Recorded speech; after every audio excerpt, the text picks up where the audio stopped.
All right, well, without further ado, welcome everyone. This is Autonomy Quest, where we have graduates interviewing graduates about their autonomy journey. And tonight we have Ed Underwood, um, autonomy graduate extraordinaire. So we will do just a brief interview, get to know Ed a little better and his journey with autonomy, and then we will do a Q&A and wrap things up with a few gifts for the audience to enjoy.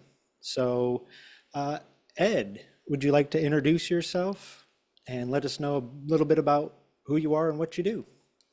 Okay, well, hello, Aaron, and everybody in Autonomy. Glad to be here. As you said, my name is Edward Underwood. I'm season 11 graduate, and I hail from Western Pennsylvania. 53 years old, single father. I have two wonderful children I adopted, and I have another son. He'll be 30 in a couple months. So, things is going along, I guess, as life should. So I'm just enjoying the ride. All right.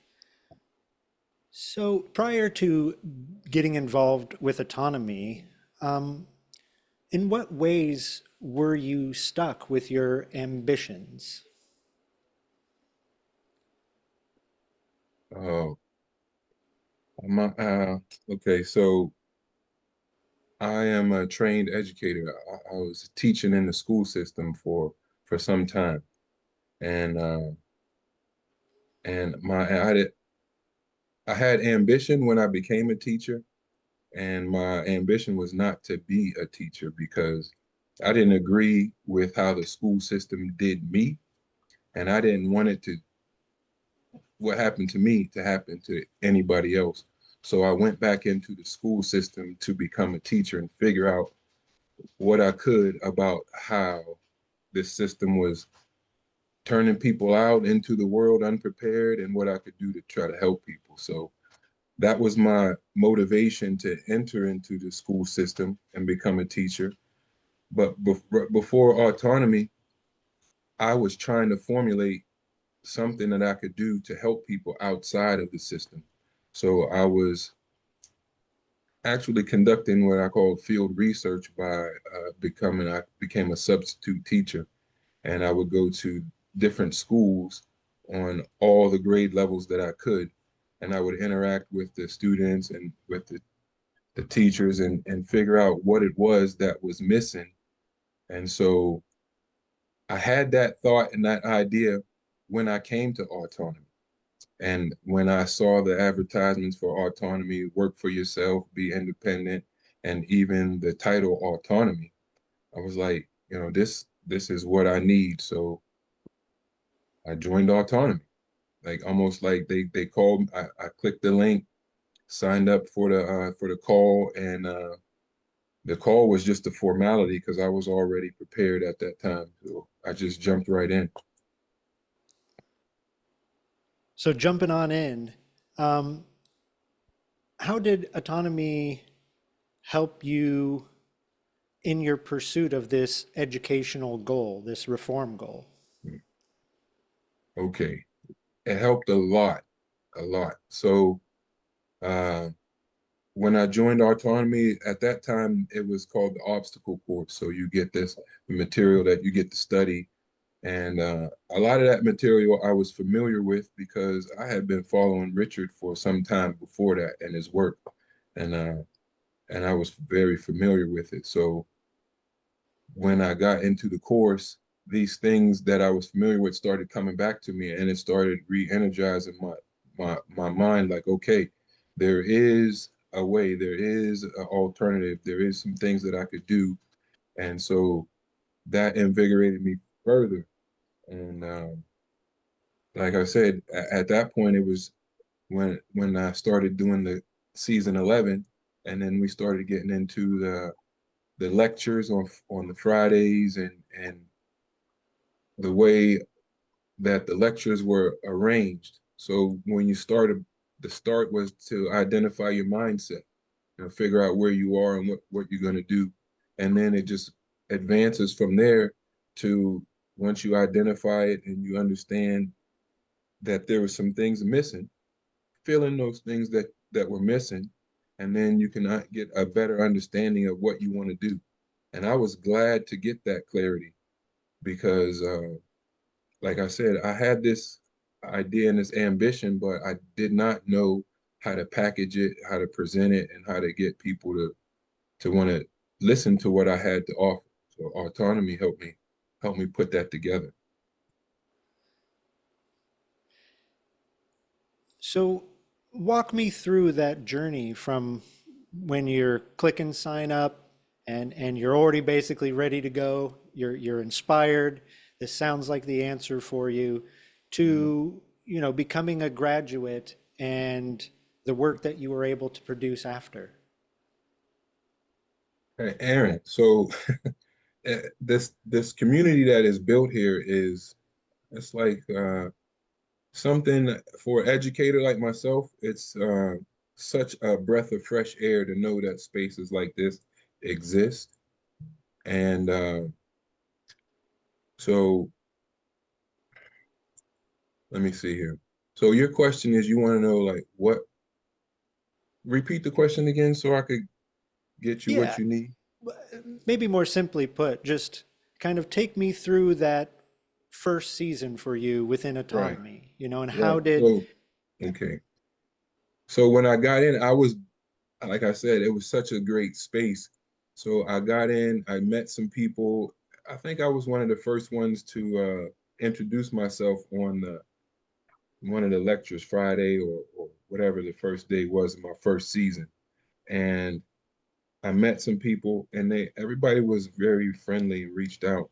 And I got into the to the interview to where you meet people that what they call it in the dojo where you meet people. And I met this fellow Wesley Penner, and Wesley said, "What do you need?" I said, "Well, I got this idea. I need a website. If I had a website, I could do this." Before I knew it, he and I were knee deep in a project to get the website off, and all of this stuff started happening. And I was like, "Oh, I didn't even know that it was like this," but I kind of got swept away, and it was like it took me a while to get my feet because I was learning these things, getting the lectures, and my ideas was coming to fruition, and I was like, okay, this is going along like a roller coaster, you know. So I'm approaching the top of the roller coaster, about to go over the hill. When I joined the autonomy, everything started going after that, loops and turns, and it's all been very good and very exciting.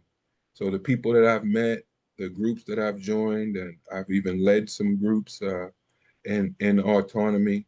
I just really wanted to get in and just really embed myself into the culture because it is of such type culture that you can't, why would you not want to be a part of something like that? So it's all good. yeah, absolutely. With your education background, and you said that you kind of came to autonomy knowing that there had to be a different way of educating. Mhm. Um, Richard's work, builds off of um, the work of John Taylor Gatto. Um, do you want to talk a bit about your thoughts or insights on that? Okay, well, when you ask me that, then you're talking about a whole bunch of synchronicity. So I became as a quote unquote non-traditional student in the formal education system, I became a teacher. And my first year teaching, I was teaching in Charlotte, North Carolina, and my first year teaching was it was crazy, man. I can't even. I really need to finish writing this book because I had the police called on me twice. I got a death threat. My life was threatened. Uh, I was doing everything that I thought I was supposed to do in the system. I was the MC for the talent show. I started a basketball team. I was doing all kind of stuff. I was loving on the children, high fives and all that stuff. Children with trouble and issues were sent to my class, and I'm like, why am I dealing with all of this stuff?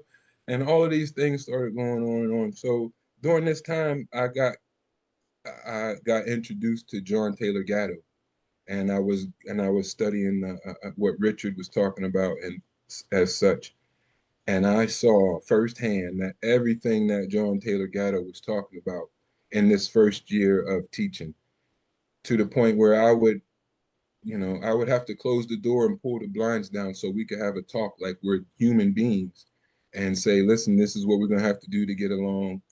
And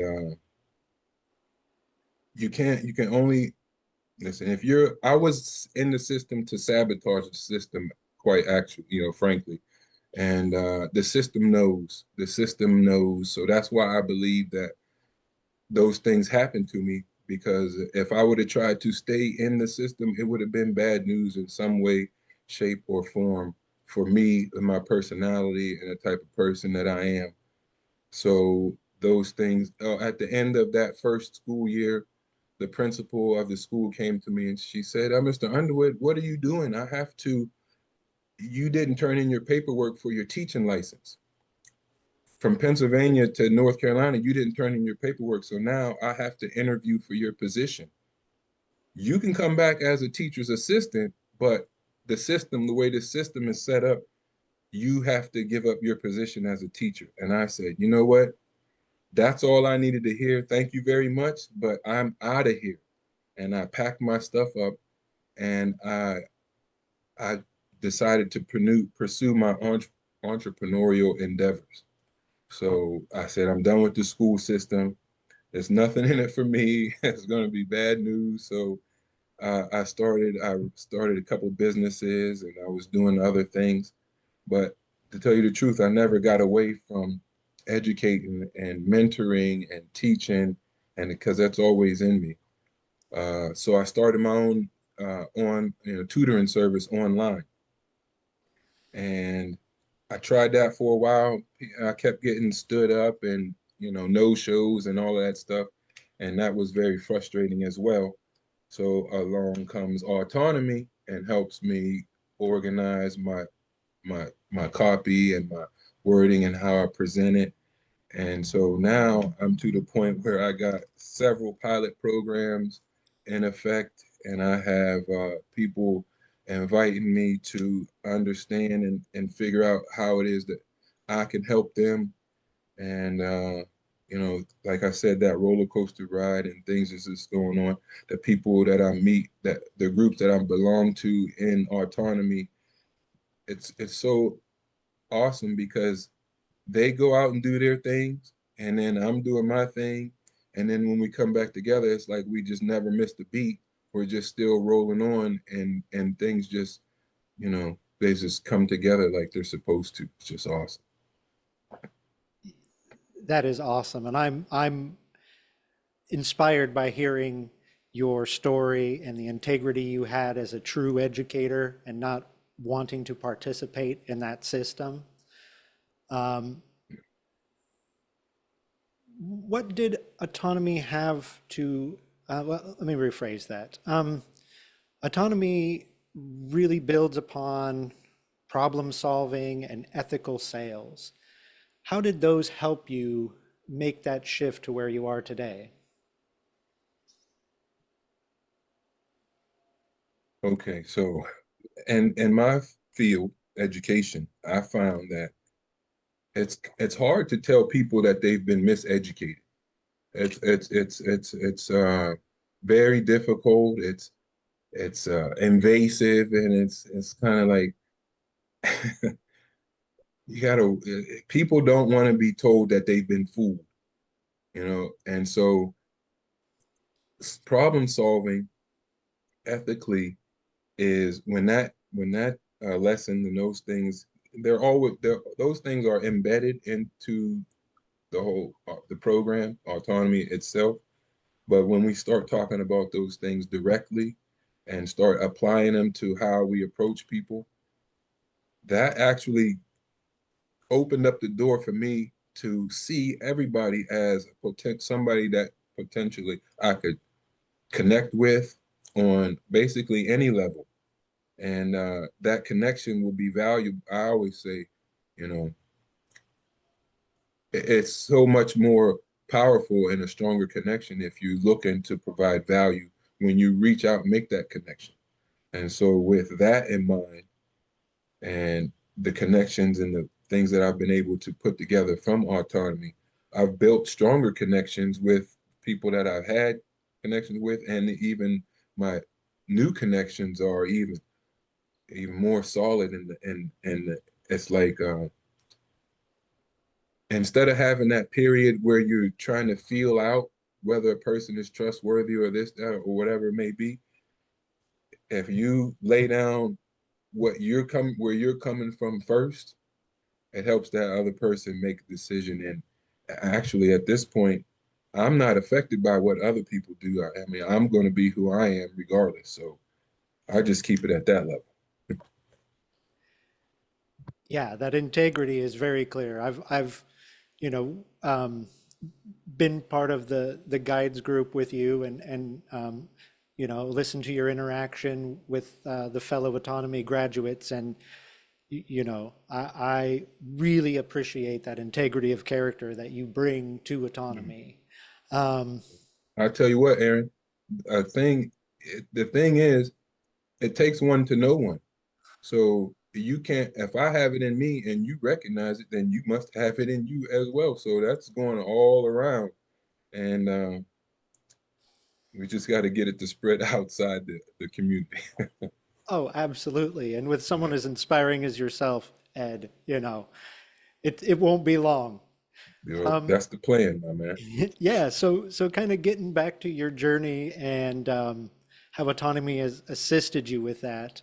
Um, you know, a part of what autonomy has sort of helped me with is this ability to frame what I have to offer. And like you were saying, you know, if you kind of are able to put yourself and what you're offering out there at the forefront, then it kind of gets ahead of some of the other issues that may come.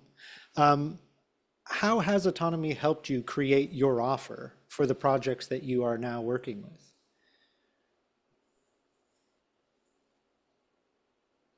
Autonomy has helped me create my offer by understanding, like when we are just talking about problem solving Okay. and doing it ethically. Uh, as an educator, that's what I'm trying to do. I started out with my approach. My style turned into an approach, and my approach turned into a methodology. And that methodology, as it started out for the children, because I'm an elementary teacher. I was trained in elementary, but I've taught everything from elementary to adult education to tutoring. So at that elementary level understanding, I'm able to meet people where they are, and when they're trying to understand a subject or something that I'm teaching, say it's fractions or something. If I under if I'm teaching somebody and throughout the lesson, there's a point where that person has to have a bit of knowledge that they need to get to the next level. It's Mhm. kind of hard to explain. Like if you're a martial arts teacher or master, you see a little something that you can key in on and help that person get to the next level. And that is the problem, the subtle problem that I've been able to verbalize and identify with people so that they can get that light bulb and say, "Oh, this is what I've been missing. So now I can go to the next level." And then once you once you understand everything on this level, the next level will appear. So understanding where you are is the key to moving on and advancing. So autonomy has helped me verbalize that and understand what I'm able to offer to people so that I don't just go in with a, like a big fire hose and try to douse everybody with, you need to learn, you got to do this. It's a little bit more technique, sophistication that autonomy helped me understand. Yeah, you've raised some really good points. There's that Samuel Clemens quote that it's easier to fool someone than to tell them they've been fooled. And Yeah. as an educator, you're aware of that when even your client may not be. And it sounds like your approach is to really understand and personalize your work with them in a way that allows you to introduce those concepts, in a helpful and encouraging way, rather than it being sort Mhm. of that, almost like, hey, you've been fooled. Did you know? Yeah. Well, I could say this as that I believe, it's learning is a natural thing. It's so natural when you see your child or you see a young child coming into some new situation or something. That process is untainted. That process is what you're supposed to observe. Instead of get in the way and try to do anything with, you're supposed to enhance that.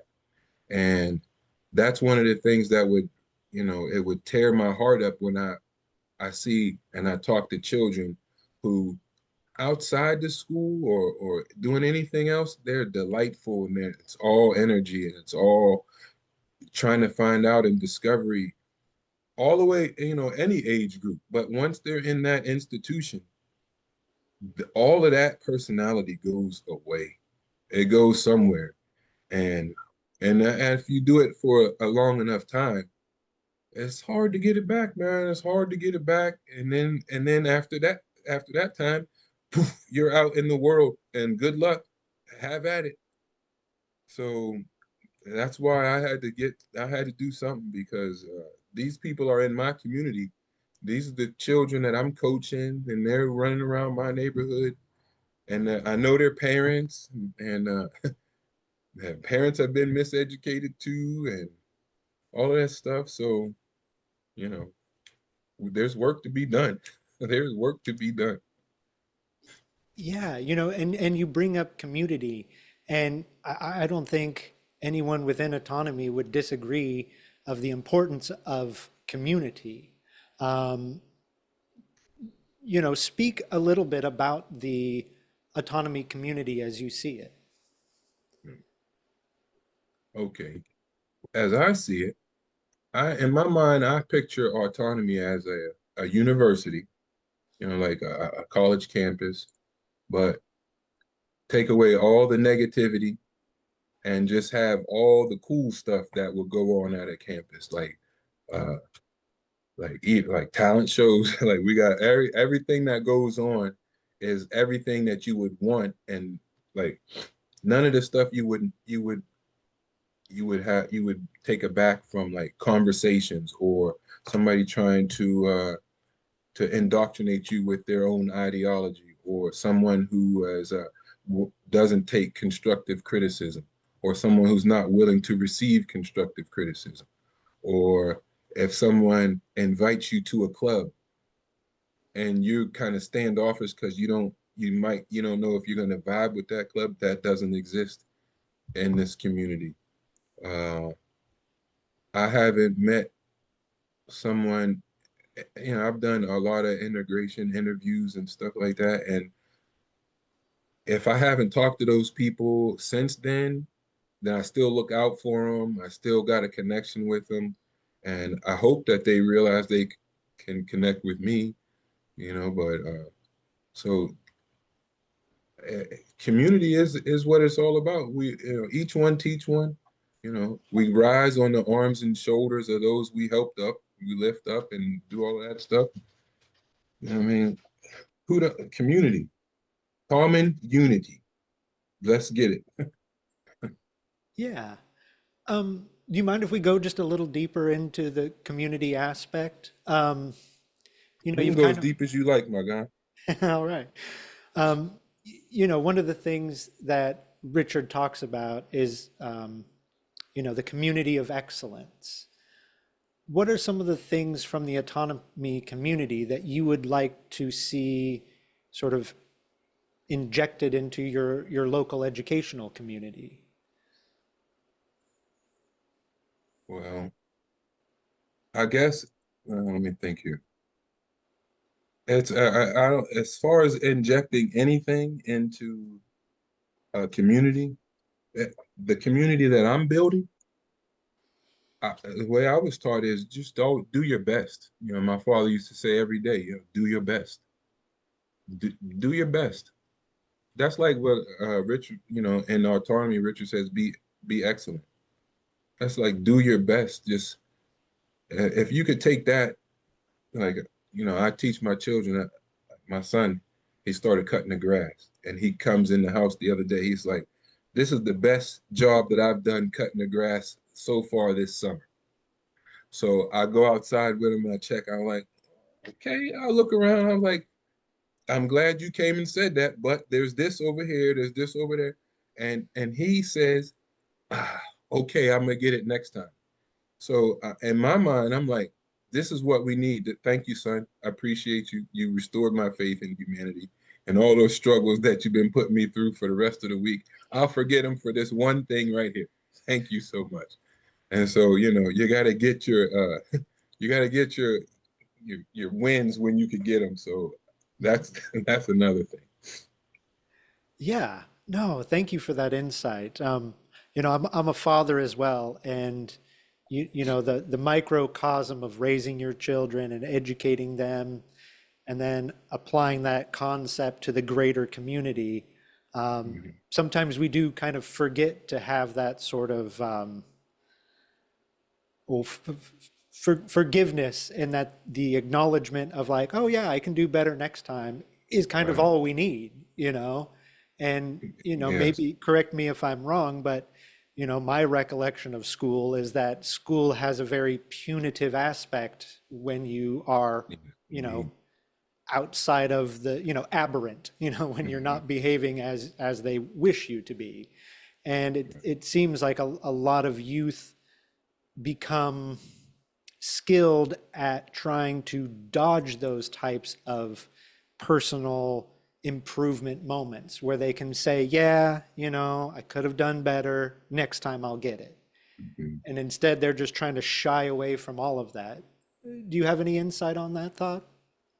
I believe that you're correct when you say that that I believe that's a result of outcome-based education and the school system as they sit you down and you go to school and they ask you a question like what do you know about sharks, and in the child's mind, whether they do or they don't know about them, they have their imagination and to be built on. So they answer the questions, and then the instructions from the teachers is to tell them, nope, that's not correct, and then I'll show you what's correct. And so then they turn around on the board or show them what it is, and they say, okay, this is what you need to know about sharks.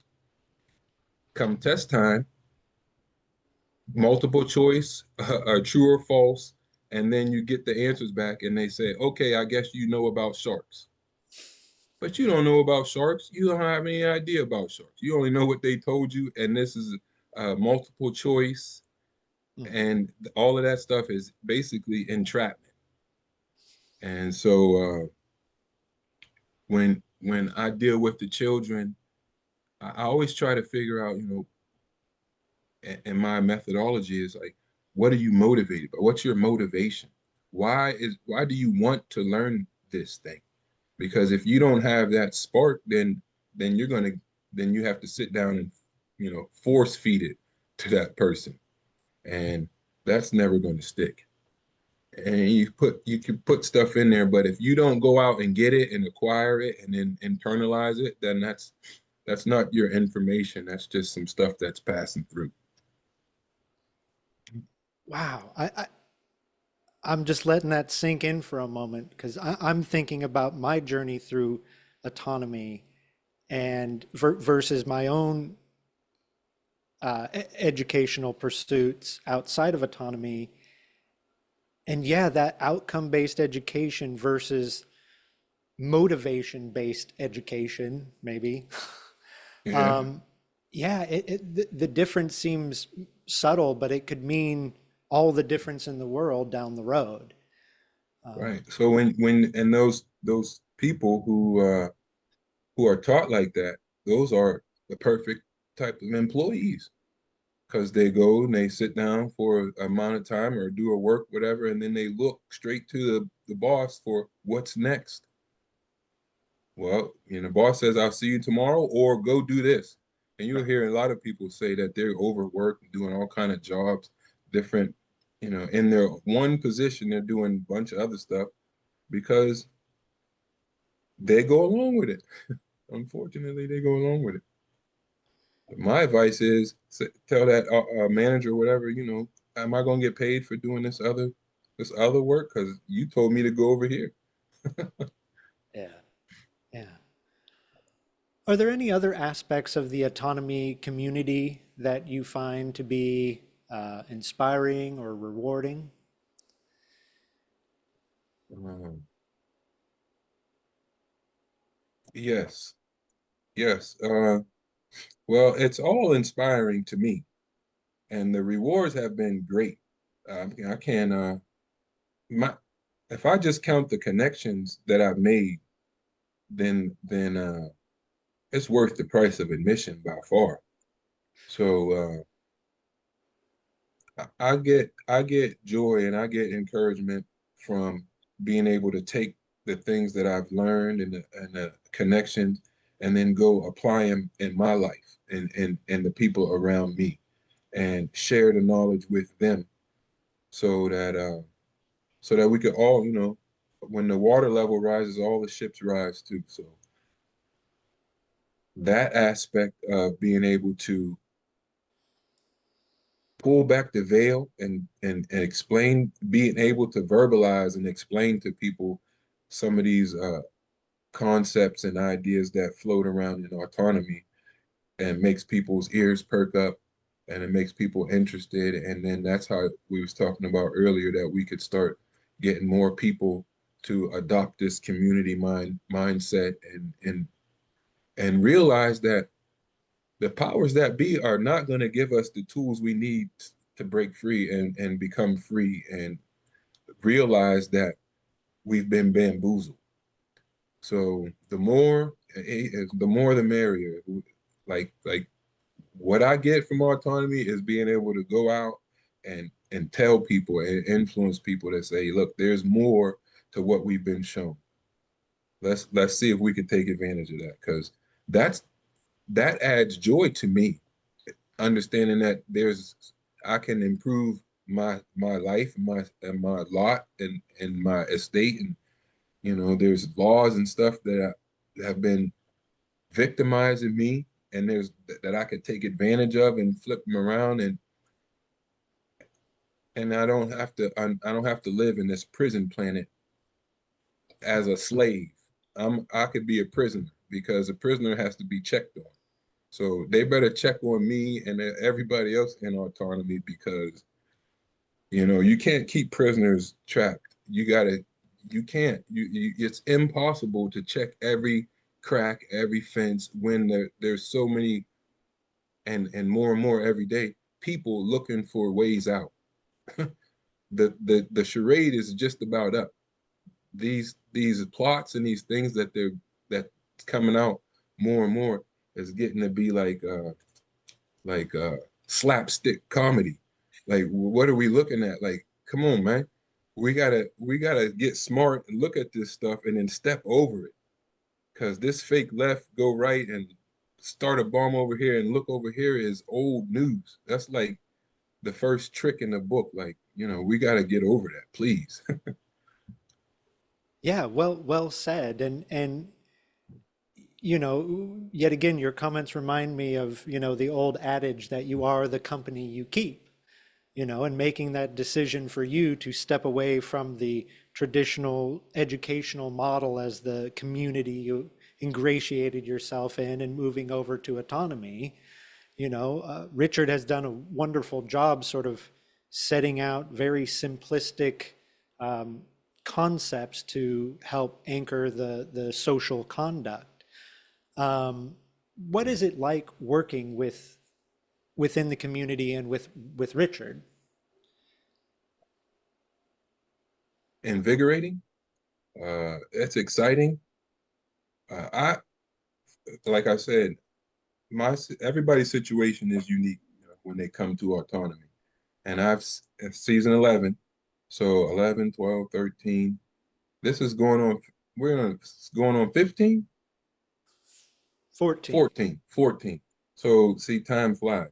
So I've seen and I've met people who came to autonomy and they just want to do something different.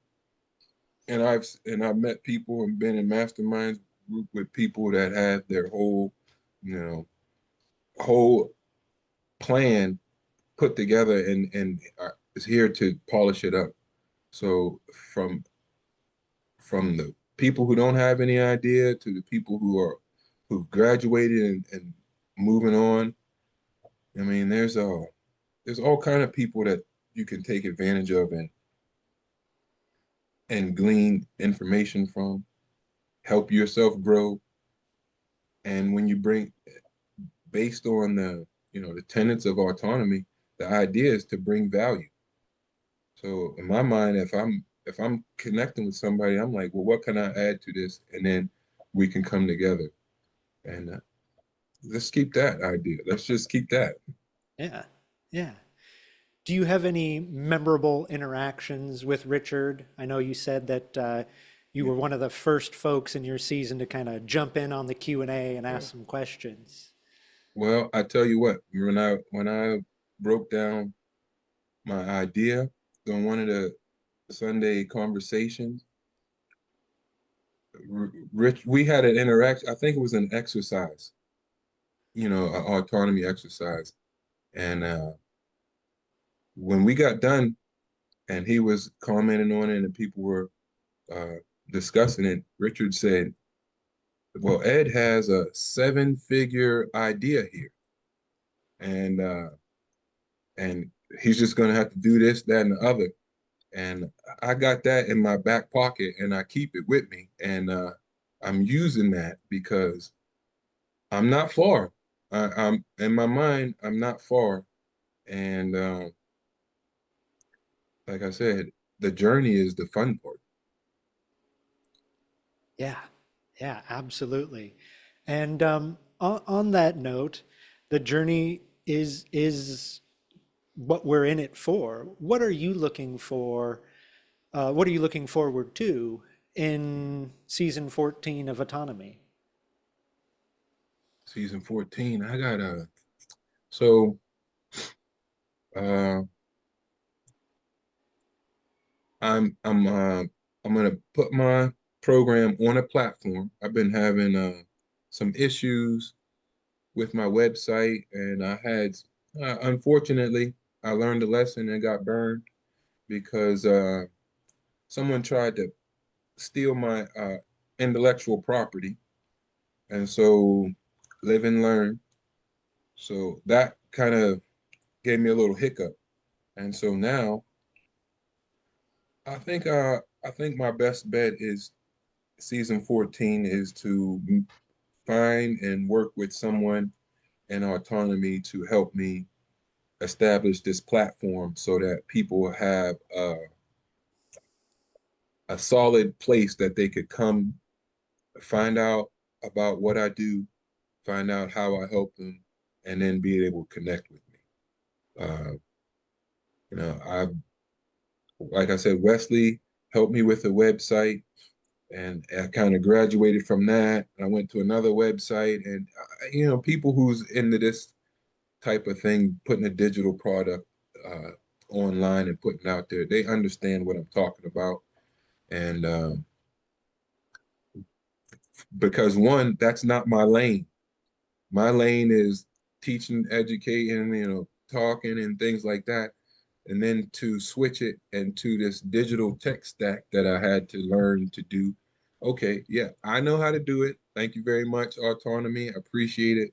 Now I need somebody to do it for me so I could because now I know what it takes to do it and like Richard said, what done right looks like.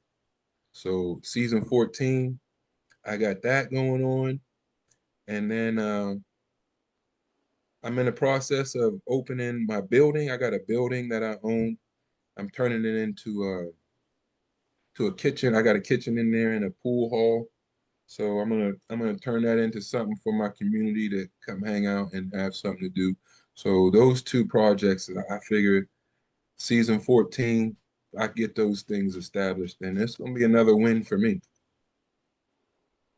Man, I hope you don't stop winning, Ed. I am very inspired by chatting with you, and I've Thank enjoyed you. having this time with you today. If you were able to talk to someone who's interested in autonomy but is still sitting on the fence, Mhm. what would you say to them?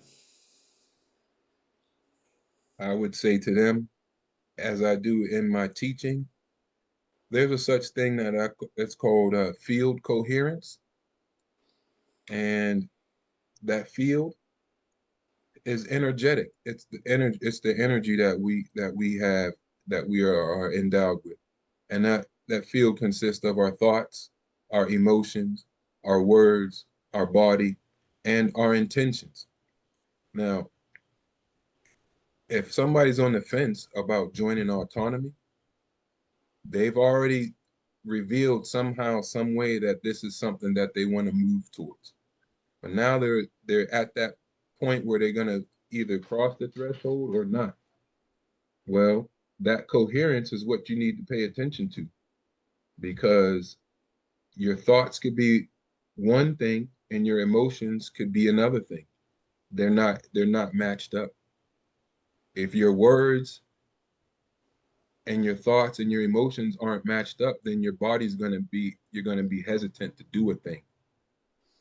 You got to make sure you understand what your intentions are, and then you can get the rest of the stuff in order.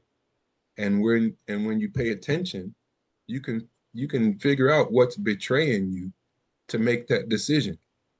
Where you think you can't do it, why would you think that?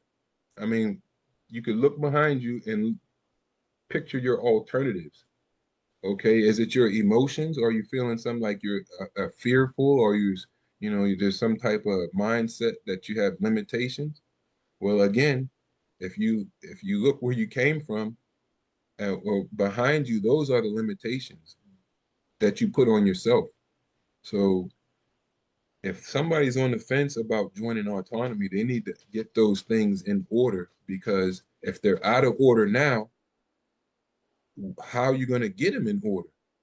Because if you don't, if you're on the fence about this and you decide not to, something else is going to come up that's going to be beneficial for you. But how would you know? Because you're already setting yourself up to not. To There's limitations, there's scarcity. If we can get rid of that, then we wouldn't have any problems with people just saying, okay, this is the old way, doesn't work. Here's the opportunity to do something different. I might as well take it. Thank you for that, Ed. I really do appreciate your thoughtfulness and your wisdom. And yeah, I would like to now open this conversation up to the attendants. We have a Q&A section, and it looks like we've got a pretty good gallery of folks. So if anyone has questions for myself or for Ed or for Richard, please go ahead and feel free to unmute yourself and make your presence known.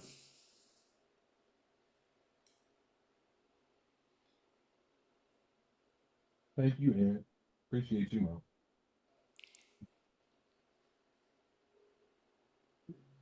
Hey Ed, how's it going?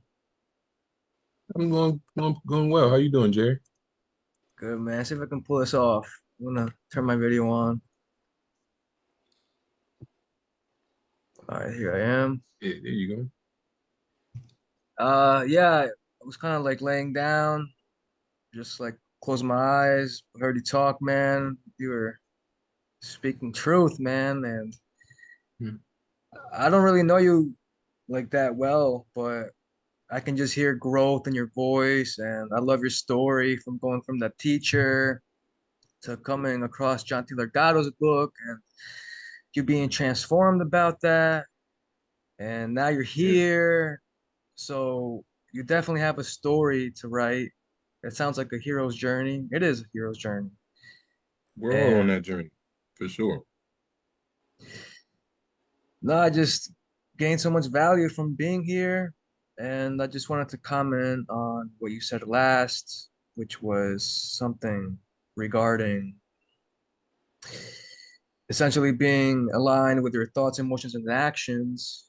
Hmm. And it's so important to do that. I mean, the body's full of wisdom. Okay, so like what I wanted to say was because there's this persuasion tactic apparently where you get someone to say yes to something, and then that makes it easier down the road for them to say yes to your offer. And I just thought about, well, that may be true if someone on the fence of joining autonomy tells themselves no, and then like you said, down the road another great offer comes by, they're already somewhat used to saying no. Right. So I would just say break that pattern and commit. Hey, Jerry, that's a good point because those people who are on the fence and they don't have that coherence between their thoughts, emotions, their words, their bodies, and their intention, that the fact that it's off, it throws everything off. So the next opportunity is still off until you start paying attention to, are these things lining up? Is my thoughts, are my thoughts betraying my words? Am I saying I can't? Am I setting myself up with limitations? Because these words, I tell my children all the time, stop narrating. Stop narrating your life. You're not supposed to use, if you're just walking around talking, you're supposed to be saying what you're going to do. I'm like, this is what I'm going to do. This is what I'm into. This is what I'm doing. And then your emotions line up because you feel like if this is not what I really want to do, then you would feel something. You would be aware of that emotion, like you feeling a hesitation about it. Confront that immediately. Figure that thing out because that's the main thing that's stopping you from doing everything you think you want to do. And if we can get people to, like, I don't care, me and my children, I say, look, is this how you play in the field? Is this what you're doing? Because my son, I'm like, you play baseball. Is this how an all-star baseball player feels his thoughts, emotions, and his words and stuff like? He's like, oh, okay, you're right. Okay, well, go get it done. But I tell you what, my children are adopted. They're twins. Uh, I adopted them, and boy and a girl, and what makes her laugh makes him cry, and vice versa. So I got all kind of stuff that I'm using for techniques and strategies to try to do this and try to do that. As a matter of fact, people don't know Touchstone Learning Solutions came from them. I'm thinking out solutions and learning strategies and techniques because when I adopted them, they should have been in school. They weren't in school at that time, so I enrolled them in kindergarten. A friend of mine was the kindergarten teacher, and we talked, and she said, "Okay, I'll do my best to work with them." At the end of their kindergarten year, they were still struggling with shapes and colors and stuff like that. But guess what they were talking about in that kindergarten class? A doggone elf on the shelf. And they would move this thing around and tell these children that this elf is moving around at nighttime, but you don't know your colors and your shapes. I said, you know what? Thank you very much.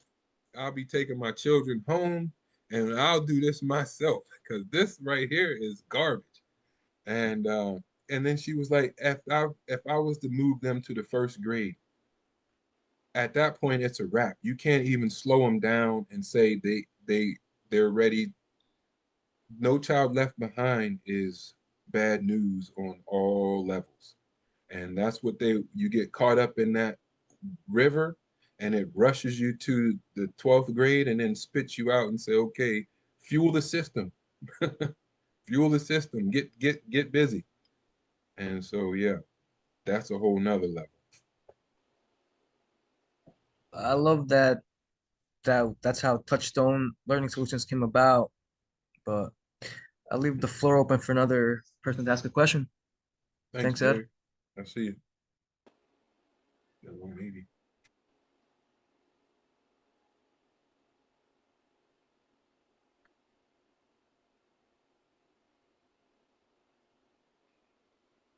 Aaron, are you familiar with the original idea of a touchstone? Um, You ever heard of that? I mean, my understanding is a touchstone was a thing to kind of help people kind of get a shared experience or something like that. But no, I'm not too familiar with the origins of it. Okay. Well, back in the day when people would barter and they would trade metals, they would use metals to trade gold, copper, whatever, maybe nickel, whatever. Uh, a touchstone is like, so say you're a merchant and you're going out into the market to do some trade. Before you go out there, you would go to, the beach where there would be these just normal, regular black stones. And these black stones, you would find one that was suitable for you. And you'd keep that touchstone because the thing it was made of, you could scratch the metal on it, your own metal. And when you scratch your metal on it, you see what kind of mark it leaves. So you know that the purity of your metal and the market leaves. So then when you go out and you start trading with people and they say, yeah, I have this and I trade you this for it. And they say, okay, let me see your metal. And they'd say, okay, here's my metal. And they take it and you mark it on your touchstone. And you say, okay, I see that my metal looks like this, and your metal looks like this. Well, yours doesn't look pure. Mine is more pure than yours. So now I'm able to barter with you on a different level. Or yours is more pure than mine, and now I need to figure out what I could do you know, to make this an even trade. But that touchstone, I took that idea and said that we have to have something that we have so that we can go out and trade ideas with these people that's out in the world, because people try to trick you all the time and they give you bad ideas, bad information. I say this: some people know the truth and they won't tell you, and some people don't know the truth and they try to tell you. But you got to figure out your own truth. So that's why you have to have your own touchstone and you have to come up with your own learning solutions.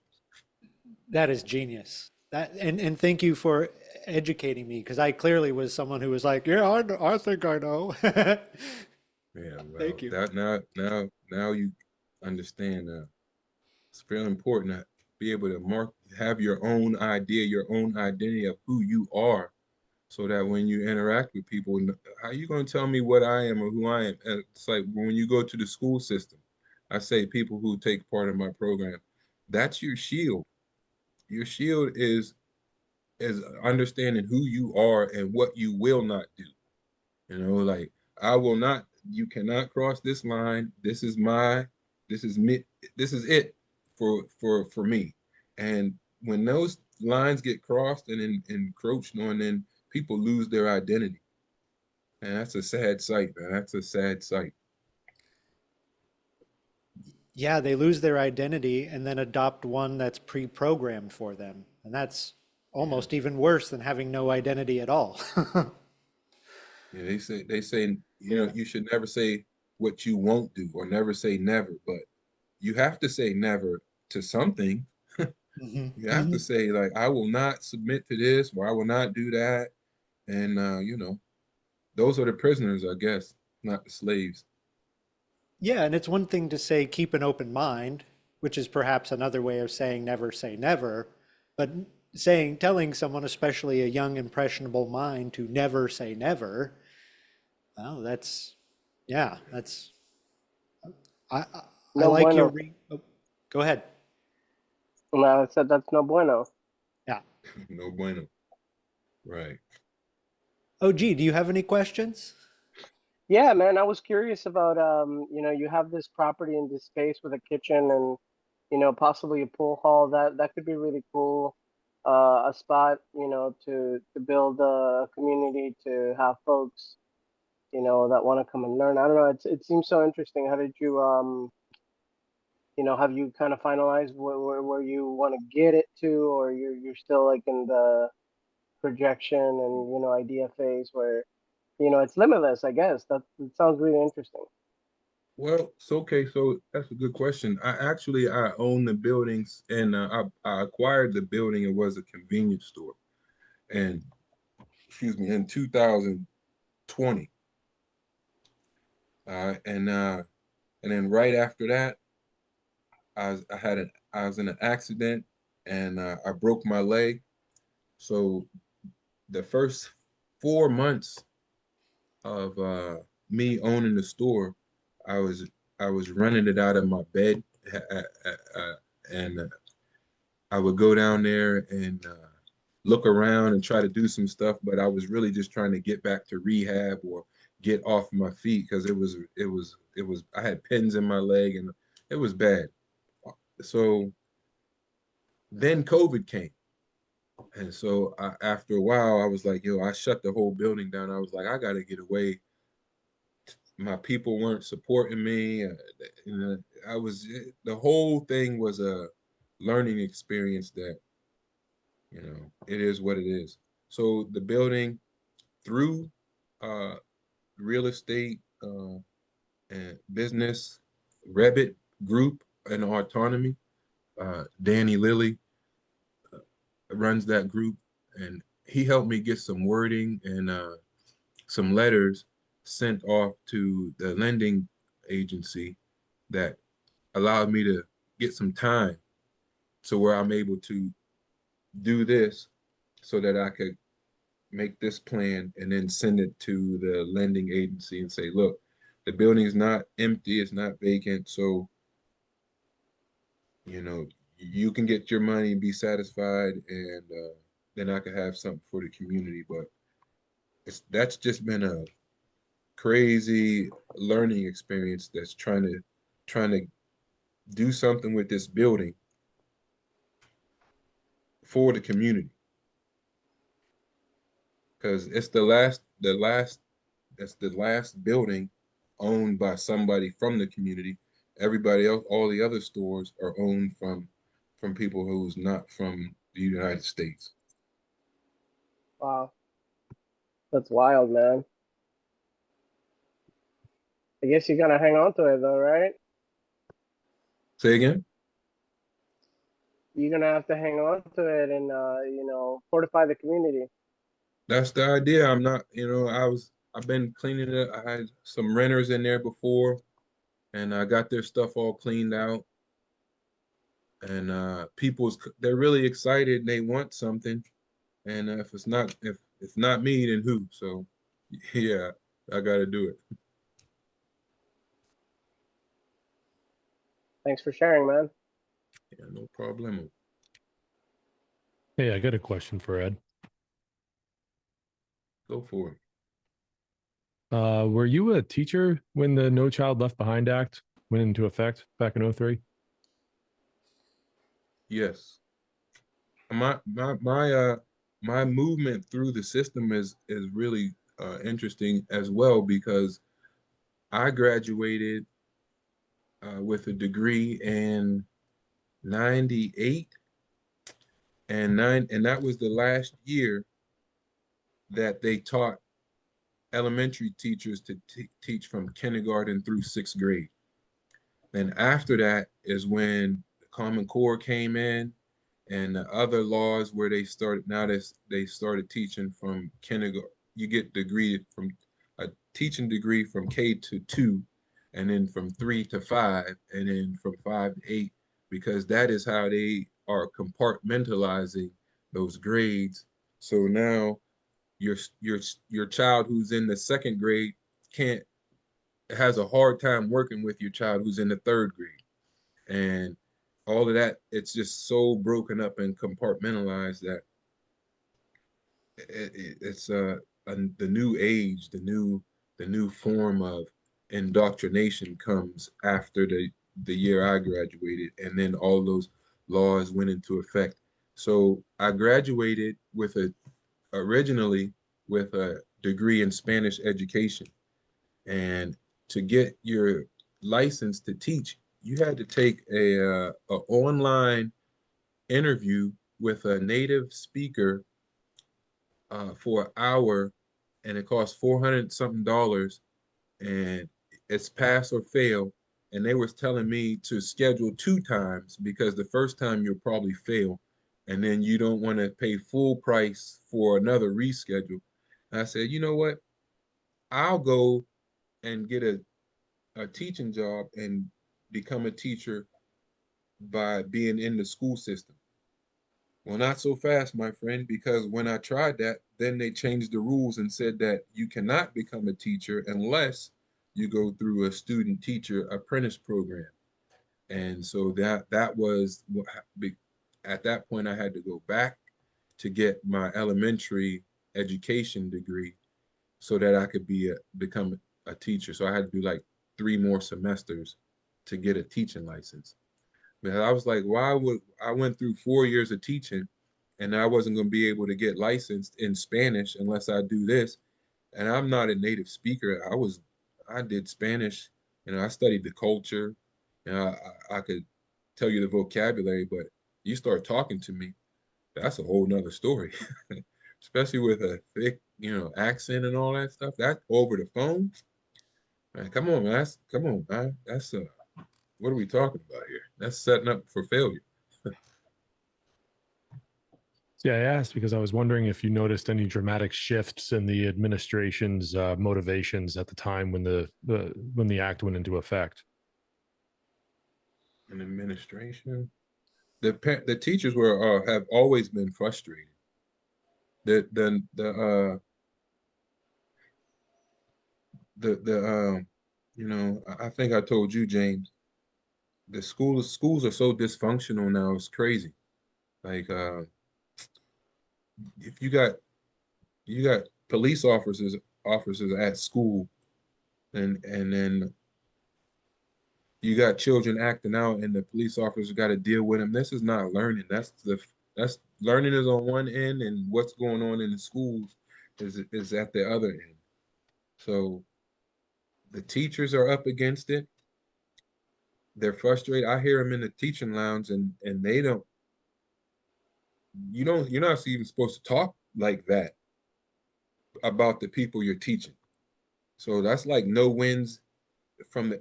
I'm gonna tell you, James, the dysfunction goes from the office when you walk in, out the back door to the janitors, and everybody in between. And I've worked at least 6 or 7 schools around my area, and yeah, yeah. The secretaries are complaining, the principals are complaining, the teachers are complaining, the janitors are complaining, the students are complaining, the lunch ladies are complaining.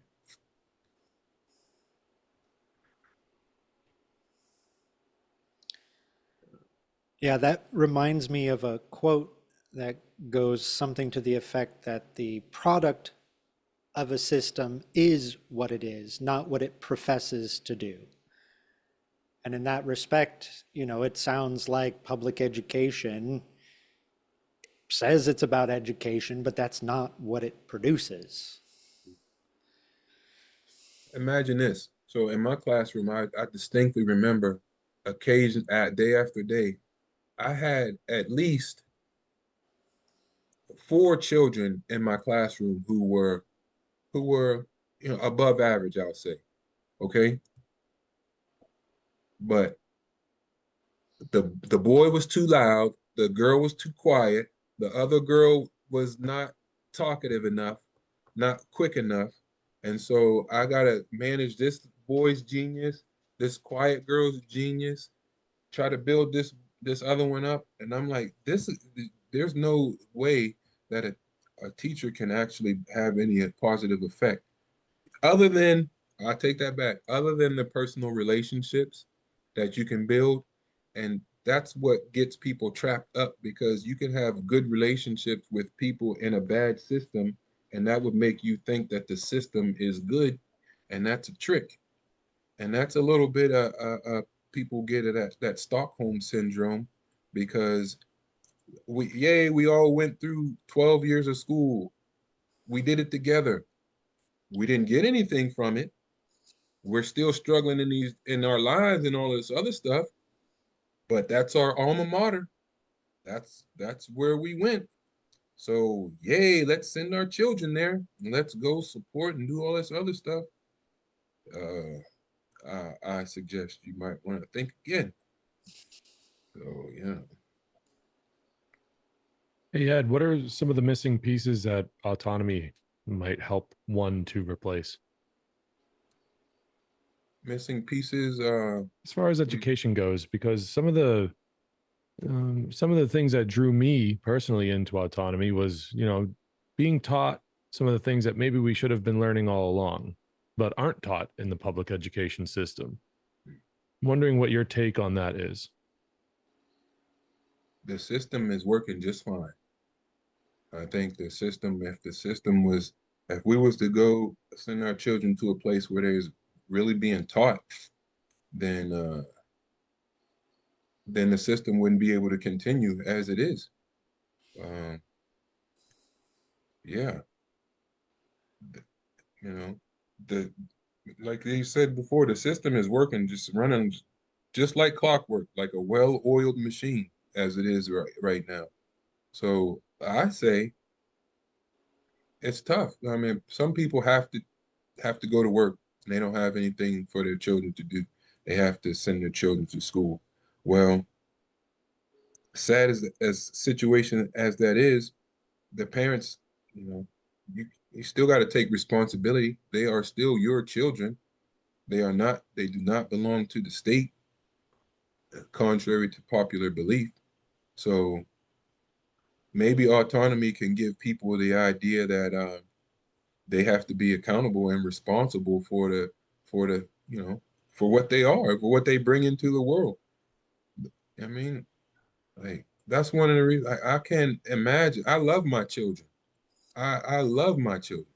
So if my children was coming home from school and they telling me all these things, I can tell you, okay, as far as what people can do or what's missing, I think it's impossible. Here's an example.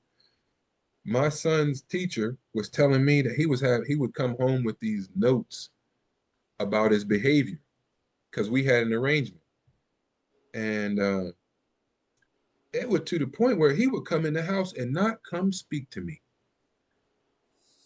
What? You what? Because you got some notes from the teacher. So I'm looking at the notes and I'm telling him, I'm like, look, I just want to see it. This doesn't not, you and I are still cool. So I go up to the school and I tell you, I went in there, I looked at the situation. I said, damn, this is a no-win situation. He can't, how could he not look? The boy is sitting cat a corner across the table from him, his main antagonist. And so the teacher is sitting there taking she got to be having a notebook in her hand, looking at him up and down, taking notes. And I'm like, this is not fair. We can't even move forward. So I said, listen, forget that note system stuff. It's not effective. It's not working. My son don't even want to speak to me when he come home because he's afraid that these notes say that he was being a bad student or he was not sitting down, looking straight ahead and answering the teacher perfectly and don't look to the left and don't. Come on, man. At 7 years old, and then you're gonna get that all the way through to when you're 17, 18. Man, that just makes me think of all the parents that have abdicated their parental responsibility to oversee and participate in their children's education. And you're right, not every parent can do it themselves. Some parents have to go to work, and they're trusting in that system to be beneficial. And yet, like what you're describing, where's the education in that experience for that student? Well, it teaches them something, but it's not educating them. I read the other day that school is a place where you send your children to be raised by other children. Yeah, Sad but true. yeah, that's a yeah. They're all the same age. A one-room schoolhouse is as ideal.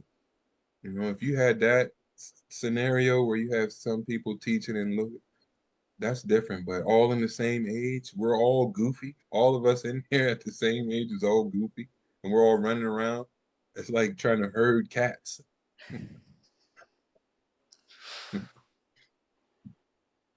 Well, I mean, the wonderful thing about this course, though, is that even a parent who might find themselves in the position of having to go to work and not being able to homeschool their child, they could go through a course like autonomy and really learn the skills that it takes to go and take these schools to task and to stick up for their kids while their kids are in the system. Really helps form a framework to critically think and to, go to a parent teacher meeting and surprise some teachers and to hold them accountable. Because if they're in charge of your child all day, they should be held accountable. So Right. the system produces scared people because those people are easy to control. Autonomy, however, produces brave, courageous individuals that operate in a culture of excellence and refuse to back down and think critically. And so those types of people are what the system's afraid of. If you have to Right. operate within the system, such as like sending your child to public school, what do you guys think? Wouldn't it be best as parents to be able to go and take these people to task? I would say yes, absolutely. Except for there's the thing that those parents, for the most part, have been going through the system themselves, and so they have a mentality. Here's a interesting nuance between the school and parents. So when the parent goes to the school, that parent is bringing all their history, all their schooling, all their experience to that meeting. And then the administrator, the teacher, whatever, is on the other side of the desk, and they're bringing everything that they have, all their experiences, to that table to talk about a child that doesn't have anything to do with that parent's experience or anything, or the teacher. So now you got the child in the middle, and you're trying to work out what the child needs through the lens of the parents and through the lens of the teacher. And that's really hard scenario to try to figure out what that child needs. It's just a little thing that goes along when you're trying to, if you have to be in the system, then you have to be aware of these types of things when you go to the meetings and when you're educating your child and all of that stuff. So that too.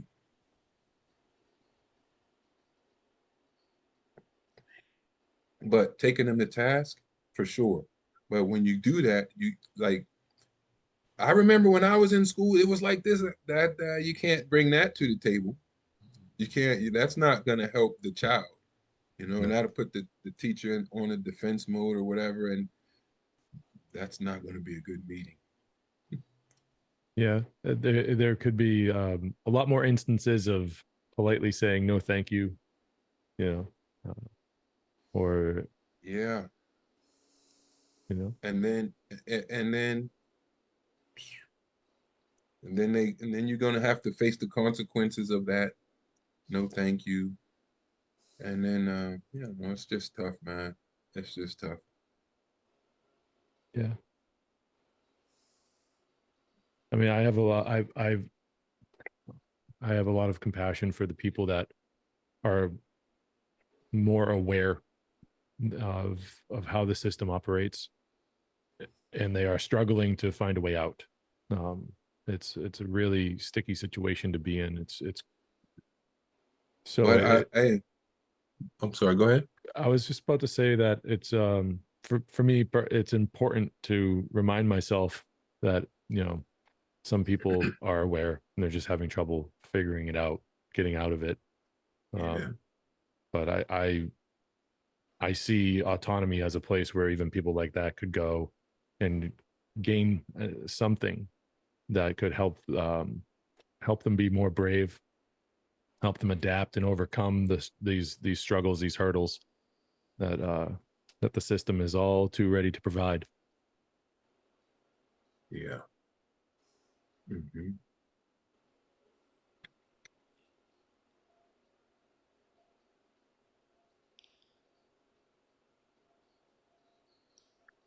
Well, that was a fantastic conversation. Is there anybody else who has some questions? Love to hear you. I have one more question. Did you ever use the mind map for any of your projects? Is that something you ended up using, or has it been a tool? Mind map? Oh, I got a whole library of mind maps. I got like I have my business mind map section. I have learning, teaching mind maps. I have a catalog of occult mind maps. That's where that's how I organize my library actually. Fascinating. You ever heard of Xmind? Xmind is I use the free version, but it works just fine for me. Could you tell me a little bit about XMind? Oh yeah, it's just a software um, where you can I use the format of like a logic chart. I start with a main idea, and then I organize mine like why is it important? What is it? How does it work? And what if I use it? And then I use my notes off of that. So whatever the main topic is, why, what, how, what if, and then break it down like that so that at the end when you have your main topic and then you can go through each subtopic and say, okay, well, why? Because it is this. Well, what is it? It's this, it's this, it's this. How does it work? This is how it works. And then by the time you get done, you got a whole outline of a particular subject or topic you're talking about. You can do that with books, lectures, or whatever. I'm going to have to check that tool out. Yeah, try it, man. Let me know what you think too. Yeah. Yeah. Mhm. All right. Thank Well, you. I'm definitely going to check it out as well. Yeah, for sure. Let me know, OG.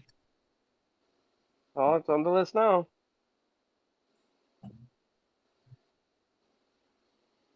Mm. all right. I'll make my pitch for questions one more time. Anybody out there have some questions?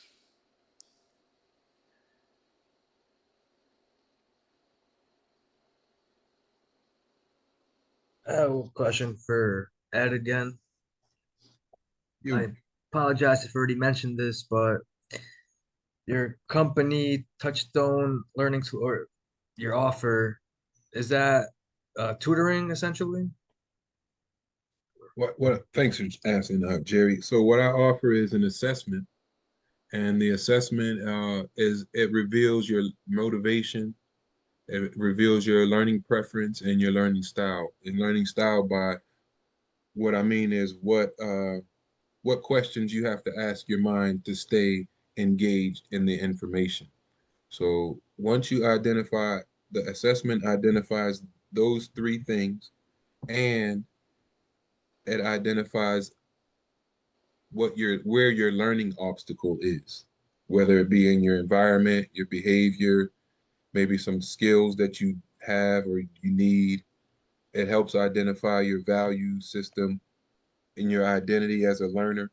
So then once I have that information, excuse me, I provide that the person with a report, and that report is the gateway to understanding how to use the trivium, how to go about asking the right questions so that you can check your learning, because our minds fool ourselves or fool us all the time.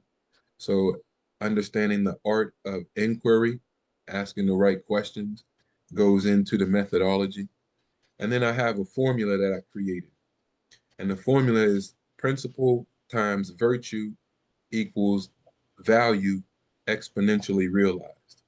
So I have 12 virtues, 12 principles, 12 virtues, and 12 values that when it comes to learning, if you're doing one, they're all inclusive. But if you have something that you're learning, you're trying to understand, and you're not doing one of them, then that's not going to happen.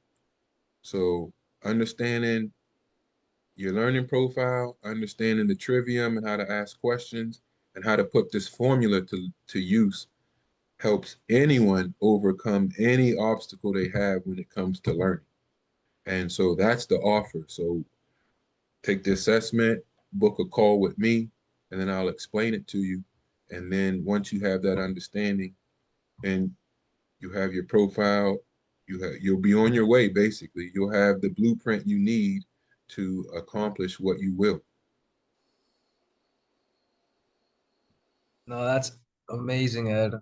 And if you write a book, dude, I have to know about it because Oh, stay tuned, my guy. Don't stay. I started putting the outline together today because people keep saying that, it seemed my assessment is simple. It's so simple that people like, I like it takes 3 minutes, but in those questions, you can get a general idea of who you are as a learner, which to so many people, they like, I never knew that I was motivated by affiliation. Like I like to be in groups. Well, if you like to be in groups, I say, why don't you be the best person you can in that group so you can move that group, have influence within it. Some people motivated by power. They want to be the leader. They want to be number one. They want to be the person in charge. Well, I say, if you're going to be the person in charge, why don't you lead people to a good place? Some people want to be achievement. They want things, they don't care about leading. They don't care about being in groups. They want to work on their own thing for their own satisfaction.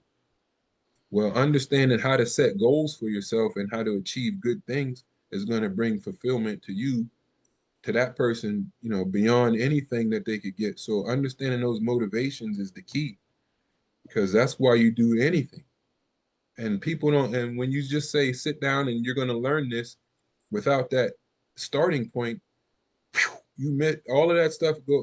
So say I'm looking for personal connection when I'm introduced to information. If I'm not figuring out why it's important to me, I don't care what you're talking about. I don't care how it works. I don't care what you're going to do with it after, because it doesn't concern me. Likewise, if somebody they want to know how things work, and you're steady giving them personal, this is important to you because it is. Would you please shut up and tell me how it works? Because you're missing me with all this stuff. I need to get to the nitty gritty. I want to know how it works. And all of those goes like that. And once you understand that, you can miss me with all that nonsense, and let's get down to the nitty gritty, because time is of the essence. thanks, Ed. Wonderful Yeah. answer. I don't Ed, have where time can to, people download your assessment? Where can they get the assessment? Do you have a snappy short URL? touchstonelearningsolutions.com, touchstonelearning.com touchstonelearningsolutions.com // forward assessment. slash Where do they get it learning from? profile. All right. So if you run that as your ad and you have people, instead of trying to sell a product in your ad, give away the free assessment in your ad, then you'll be able to make contact in a meaningful way. And if you made a short video ad and you structure it such that you're interrupting their content, right? If what I'm interrupting is you in the midst of solving your life problems fluidly, then skip this video. If not, learn about Touchstone Learning Solutions, because every problem, like, why are they problems? Because we haven't done the learning yet. So learning is the solution to all problems, and then break that down into two. People pay for results they want and don't have, and they pay to get rid of problems they have and don't want. But both of those are, again, dependent on learning, and Touchstone Learning Solutions manages that area.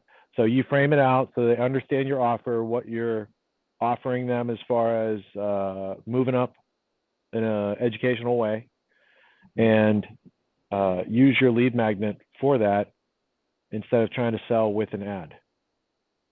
Give them a leg up with a, you know, be different than every other ad out there. Give them an advantage to know themselves. The assessment is the lead magnet. Good. It's the free assessment. And then what did you say about an ad? Make an ad? Yeah, I mean, so you can run Facebook ads, Rumble ads. There's ads all over the place. They have different forms and formats. There's even blip billboards, where you could pick out billboards in a territory and your ad goes on there for a few seconds. And I would recommend that to, you know, have a QR code on it, make it simple so that people have time to take out their phone and get to the QR code. But there's a whole bunch of different ways you can get your offer out there. Mm-hmm. And I like the primary Google colors. Like, Google took it from the play blocks that we play with, but well done with your color selection, because I think it's appropriate for your audience and your content. Thank you. You're sneaking in here with your fancy logo. I just wanted to say, well played. Appreciate you. Thank you.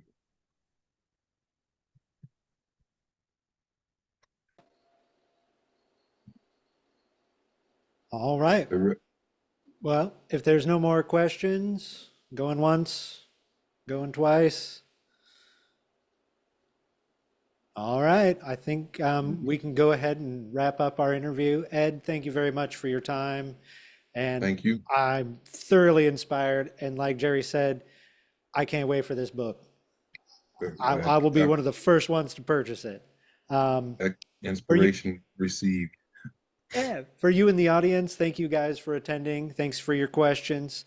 Real quick, I just want to tell you, those of you who are not in autonomy, about the enrollment process.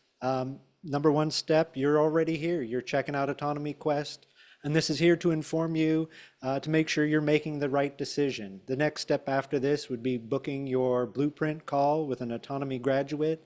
15 minutes, maybe a little more, chat with you about your goals, your desires, and see how autonomy will fit for you. You'll get an offer. Most important part, get that offer, get into the community, and get going. We have just a few other links that we'll drop here in the chat. And then the gift for everyone will be Turning Your Lead into Gold, Your Own Personal Revolution by Richard Grove. Those should be up there in the chat. But I just want to thank everyone for a wonderful chat. And I hope you all have a wonderful evening. Thank you. Thank you. Thank you, guys. It's always a pleasure, and thank you again for sharing and educating and uplifting our minds. So appreciate that. All right, that was a good workout, guys. Thank you for your excellence. Aaron, you're very good at doing the moderation thing, asking the good questions. And Ed, you were good at being yourself, bro. Like, you've grown so much in the past couple of years. And I know you might not see it in the mirror sometimes. Sometimes all we see is like, oh, I look a day older. But you've been growing. And I want to make sure that was not lost on you. I appreciate that. I have been growing, because I remember when I was first on here, I was crying and going on. And I was just happy that somebody was listening to me. So I mentioned that in the vlogging group, because some people was like, I'm scared to go on there. I don't know. I'm like, you can't do worse than me. So have at it. Yeah, you've certainly flourished, but you brought a good seed of an idea with you, and not everyone has that advantage. So you've done the responsible thing and developed that with care and a lot of fortitude and tenacity. And I think you're ready to go to market and find, like, where are the shortcomings and where are the overlaps? Like, where am I doing too much and where am I not doing enough? Oh, they want more in this section and less in this type of section of learning, you know, and then we adjust to whatever the clients need. But as long as you're focused on serving them and their needs, you're never going to go wrong, because everyone else is focused on taking advantage of people and getting one over on them.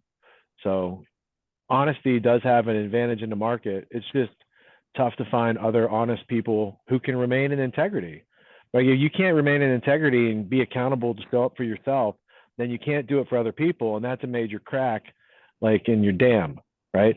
But when people start getting it together and they show up for themselves, then they can show up for other people, then they could do things as agreed. Now that's a low pressure area where everyone wants to work with people like that. So since the system doesn't produce people of that caliber, I'm glad that people like yourself and Aaron and everyone else here, for the most part, a lot of graduates here, do the same thing for yourselves, for your families, and for your communities. And it wasn't easy to get in here, but nothing worthwhile is ever easy, is it? It's not free. You have to put some effort into it. You got to struggle. You got to go beyond, like, you got to find your boundaries before you can go beyond them. And most people never try hard enough to find their boundaries, which is a shame, because you could be expanding and expanding and expanding. I try to meet my boundaries all the time. Right. So thank you for being a great example. Well, there's more. The Autonomy Mastermind group, I'm leading one of those starting in September, I believe, August or September. Is Coming that up here mastermind number 3?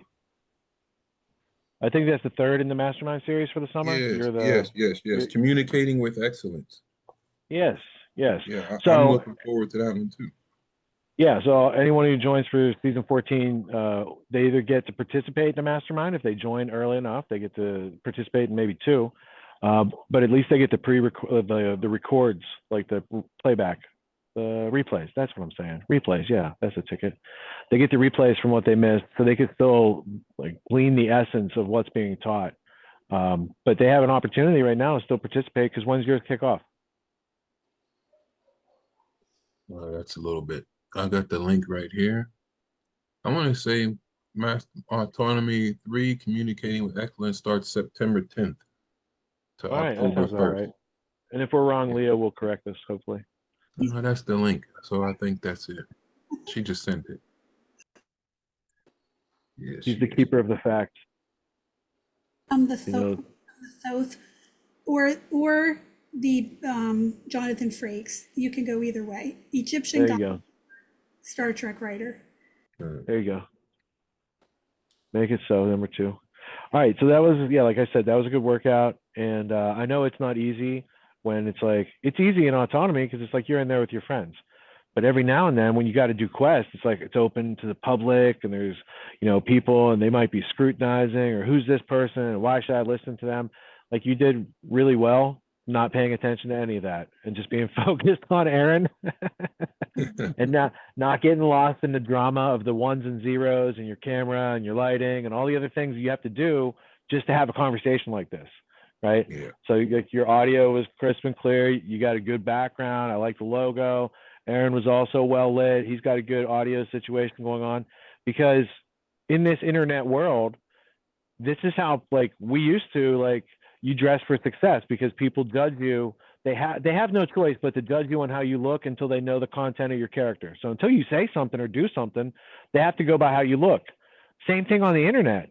If you show up in a Zoom call and you're all pixelated because your camera's struggling to get the lighting right and all this other stuff, it makes an impact when you're meeting people, when you're trying to get a job, when you're interviewing for an apartment or a condo complex, all these things that people do. Like, once you nail it, you're like, it's just a done thing, and now it's professional, and you know how to conduct yourself, and you don't even have to think about it, to use an Ethan Klein term. You don't even have to think about it. There's no soundboard in this meeting, but normally the clip would play after that. You don't even gotta have to think about it, dude. bro. Yeah, see? Courtney probably has it on a soundboard over there. You don't even got to think about it, dude. Yeah, I'll we all know just it do by my heart. best impression of it. And for anyone who doesn't know, he said that about COVID and taking the shot. And he's like, "Oh, it's the most, obvious thing ever. You don't even have to think about it, dude. Yeah. Just take it." Yeah. So we all learned that lesson. Yep. Well, Courtney, how you doing? I'm doing well. How are you? Your Dead Kennedy shirt is not lost on me. Well, thank you. Thank you. You're like talking about people's appearances. I'm like, I'm wearing a Dead Kennedy shirt in this meeting right now. Like, maybe a collared shirt next That's time right. might be better. Punk rock lives on, dude. Yeah. So, This is back on not the everyone music has is to be. music. I'm wearing a hoodie right now, so you just can't see it. Yeah. But let me see. Here, wait. Let's see if this works. I'm gonna do something very dangerous. Uh-oh. Turn on my camera. Oh, I'm he's watching you guys out on the back porch. I got he's the in the projector karaoke studio. on the roof. All Nice. right, no more. The karaoke bay. Yeah. Richard, are you excited for season 14? I couldn't be more excited for season 14 because I get to see all my friends I just stopped seeing a couple weeks ago. And then I get to meet new friends and I get to watch them like pop and blossom and flourish in a way that, like, I mean, you can go through it your first 2 times and get that, but after you go through it like 3 times, you're just working on your pace, right? You've already taken your steps, you've learned how to run. So that excitement's over. And now it's about pacing and refueling. Yeah. Yeah. But seeing people like break out of their mold, it's like seeing a chicken crack out of its egg, little baby chicks, they're pecking, they finally, get enough encouragement to be like, oh, I made a breakthrough. Well, how many more breakthroughs do you think you got? Because it's not just one cell we got to crack through. There's introversion, there's fear, there's productivity, there's a whole bunch of things we got to work on. So finding the others who are like, yeah, we're going to work on this and we're going to have a blast doing it. What job could be better? Mhm. I don't know. And it's one you built for yourself, just like you're teaching all of us to do. Yeah, I mean, everyone's going to have like your life on autonomy is different than anybody else's life, Aaron, because you've got a different past, you've got different goals. So it's like the same general principles can be applied specifically by people in infinite unique ways. But they synergize. It's like Legos, lots of different parts, but they all go together. Hmm.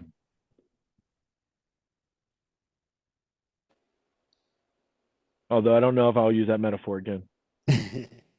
No, it sounds like interchangeable parts led to interchangeable people. Yeah, I got it. So, but I mix all the metaphors live. So, would you pull serve that one again? One Is there last any other question? What do you got? What do you got, Mike? Hi, Michael. hey Richard. One last quick Hi. question for Ed, and forgive me if you've already been asked this, but what is your definition of success, Ed? Because I know you've got a very interesting answer to this. Oh, Earl Nightingale says, whenever you're in the pursuit of a worthy goal, that means you're a success. This has to be worthy. So that's my definition. Success is wanting or getting what you want, and happiness is wanting what you get. Is the way I explain it in the course. So success, you can go after things and you're successful, you got that, but now you got a tiger by the tail. Is that really what you want? Are you happy? So the key is really just tying in your success and your happiness together. What you're successful at drives your happiness and fuels it. And the appreciation for doing the thing that you do drives your appreciation for doing that thing. So it's like a convection current of causality, like a synergistic loop. Yeah, that means if it's worthy and making you happy. Yeah, that's a lot of words, but it's the same thing. I think happiness is the end result, and if you just do meaningful and substantial things, like you get the end result you're looking for. But if you try to cut corners and cheat people and do things wrong and get away with it, like you're just running away from happiness as fast as you can. Yeah, you're setting yourself up for some stuff that's Future coming back headaches. to you. You ain't gonna like it. Yeah, you want to be nice to your future self, and you do that by being a better present self today than you were yesterday. Yeah. I know I'm not that smart because look how much I learned today versus what I knew yesterday. I thought I was pretty smart yesterday, and I learned all this new stuff today. Couldn't have been that smart yesterday. Mm-hmm. So you just, learn to keep it in check, keep it real.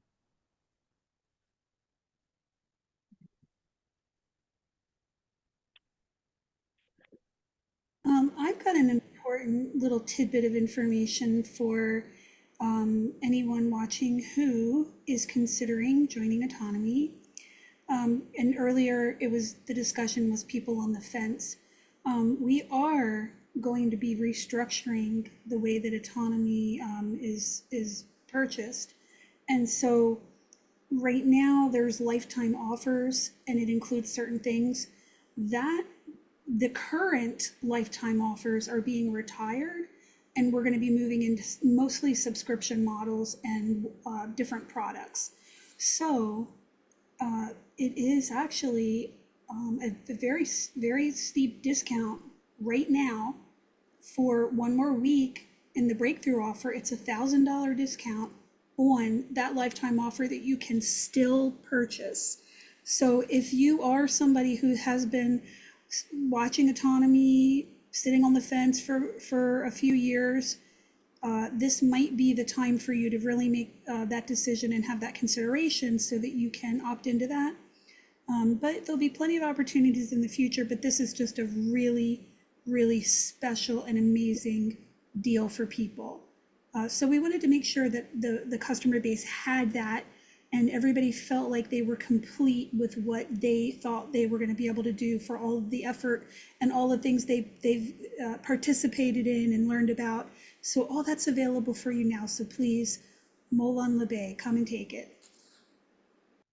That's us being nice to our future selves too, because anytime you change a package, there's always people come through and it's like, oh, you didn't tell me, or you didn't say it for long enough, and all this stuff. So we decided, let's just take away all those excuses and obstacles. Let's give like the best deal we've ever gotten, plus you get grandfathered in with lifetime enrollment. And then when we change the models, we're going to say, look, all these other people that signed up, they got the message, didn't they? So it's not on us. And so we're just trying to be responsible and respectful and make sure that people for whom that makes a difference have an opportunity to get in where they want to get in before the models change and the courses change. And instead of Autonomy Classic, there's Autonomy Nova and other cool things that are cooking to help people get acclimated on a more granular scale. You can't afford the whole flagship course, then you need to start building some skills, and you start by learning how to show up for yourself consistently in order to do that. So we'll break the skills out and start teaching skills individually instead of the whole, you know, flagship course where you can go to Cobra Kai and kick ass. Like, you're going to have to learn sand a floor and then go over here and learn paint the fence, and then over here and wax a car in the Miyagi style of metaphor I was cooking there. Yeah, this is Miyagi-Do, not Cobra Kai. That's right. If you need to cry, you can do it in the dojo. No, you get that cool headscarf that Miyagi gives you. That's good for cries. Yeah, you get to sand the fence, paint the fence, rather. You know, all these metaphors don't translate if you think Jaden Smith is somehow Karate Kid. So, for those of you at home who might be young of age, that's not what we're talking about. We're talking about Ralph Macchio. Yeah, the OG Karate Kid. Personally, I like the Gryffindor. Gryffindor. Is that how you say it? Gryffindor? Is it Gryffindor? Oh, you, what's that dude's name? Hold on. I used to know that dude's name because a girl I liked in 6th grade thought he was like the shit. I was like, he's not even a real dude. He's not in your realm. Right, no. Griffin, you mean the actor? Oh yeah, the dude from Cobra Kai, Johnny, or whatever his name was. Hogwarts now. I'm like giving the other of Autonomy. All right. Right, from Harry Potter. And there you go. That's probably more contemporary. Autonomy is more like the Gryffindor rather than Slytherin. Yeah. Not Slytherin. No, not Slytherin at all. Definitely Gryffindor. Maybe some Hufflepuff. Maybe. A dash of Ravenclaw, but definitely. If you guys no start talking Dungeons and Dragons, I gotta tap out. No. I don't know how to roll those dice. Well, if you roll a 1, then what you're trying to achieve is less effective. Oh wow. But if you roll a 20, more effective. Super effective. All of a sudden I can play D&D now. Yeah. It's just like that. It's gonna have to be the dungeon master. Wanted to make sure that people know before we call it a night about the Autonomy Primer. Now, if there's anyone listening to the replay on this or anyone here in the live meeting that is still looking for more information about autonomy, take a visit over to the Autonomy Primer. The link is in the show notes at universityofreason.com. And over there, you'll get a detailed explanation of the autonomy course of action taught by Richard Grove here. And you'll be able to answer some questions for yourself over there in case you haven't been able to get any answers tonight. After that, I think Aaron already mentioned the blueprint call, where you can kind of see a little bit of a map of your journey through autonomy once you've maybe made the decision to enroll. And after you've enrolled this summer, we're doing the summer sessions, and we have a couple more masterminds in those summer sessions coming up, one of which we talked about with Ed. And all these links are in the show notes or in the chat right now. And just to demystify it in case it sounds complicated, first off, we have to, well, how about this? First off, we will not do business with people who do not have informed consent nor fully informed transparency about the offer. So we don't let just people click and buy autonomy. And therefore, because we have a vetting process where people prove themselves through the process, we, as a result, a consequence, we have an excellent worldwide community of people who get along and behave well together and also make amazing growth strides. That's a very unique, fragile thing. We guard it with the process. So you hear about autonomy, you wonder what your life could look like on it. Okay, so you go to the primer, you get fully informed, you see what the skills are, you find out how it's unfolded, how other people with busy schedules can do it, and you could probably do it too. And you start to get to the point where maybe you have some questions that aren't answered in that video series, but that video series proved that you could start something and finish it. And as a consequence, you're fully informed. Now, I can't just let you buy autonomy because you still don't know what's going on, but you should talk to a graduate because these people already faced all the challenges that you're navigating. They figured out how to get in and they figured out how to get out. They figured out how to graduate and keep building. That's someone you should talk to and make a contact with before you get into the course. Now that person has said this person who's looking for this growth is suitable. They're going to work and play well with the other people here. They're not going to come in and be a major disruption to other people's learning. They could have an option for an offer, right? So that's the basic process. And if other people did ethics-based sales, they would have a similar process. But instead, they let you buy stuff that you're not informed on, then you find out it's not what you thought it was, then you have to complain and call and do the thing. It's nonsense. So I teach it the right way. We also do it the right way, the same as we teach it. And that's why the process is what the process is. And I hope that elucidates and edifies anyone's concerns. Elucidates the information and edifies anyone's concern. There you go. As I'm sure it will. Then Aaron already mentioned the free gift for tonight, which would be the Turning Your Lead into Gold by Richard Grove. It's a free lecture. Yeah, it's a chemistry pun, but I can understand how Aaron read it, and I liked what he read. Turn your lead into gold, because that's also a process called sales, which is ethically solving people's problems. So I think it works either way, but I didn't see it the other way till he said it like that. It was turn your PB into AU in my head, because I think in chemical symbols, nerdiness like that. But either way, you guys are going to like it, and it's going to help you break out of your shell. Yeah. Everyone's already got the lead. Might as well learn how to transform it into gold. Hint, hint, it's learning. That is the metaphysical process of taking the raw material, organizing it, removing the contradictions, coming to an understanding so you can take an informed action. It's what I teach. It's what makes the world a better place. And you know he can do it because he just said all that in one breath. Amen. And I wasn't born with these skills. I learned them all. So I hate to break anyone's bubble, but I'm not that special. I mean, I am special, but you know, you guys can do it too. You can be special too. That's what I'm saying. And I think last but not least, we're doing Autonomy Quest bi-weekly, but on the off week from Autonomy Quest, don't worry, you can come back on Friday nights and still get involved with the community with autonomy screenings starting on August 8th, 1 week from today. And the first screening is going to be of the American ruling class, and there'll be a live Q&A following the screening. So the American ruling class investigates the hidden structures of power and privilege in America exposing how the elite shape society. It's Opportunity. a mockumentary made by the elite showing you how they run society. It's hilarious. It's very well done. I'm looking forward to that. I haven't seen that. And then think in a few more weeks we're showing Barnum World. That's really fun. Yes, please. And then Group viewing of Barnum World is priceless. yeah, and then as the summer goes off, before we kick off season 14, there'll be more screenings running up to the launch of season 14. So I think that just about covers everything that we have to tell the people about at the end here, if this is even the end. But I wanted to make sure that we communicated that. Is there a point to this? No, it's a Bill Hicks reference.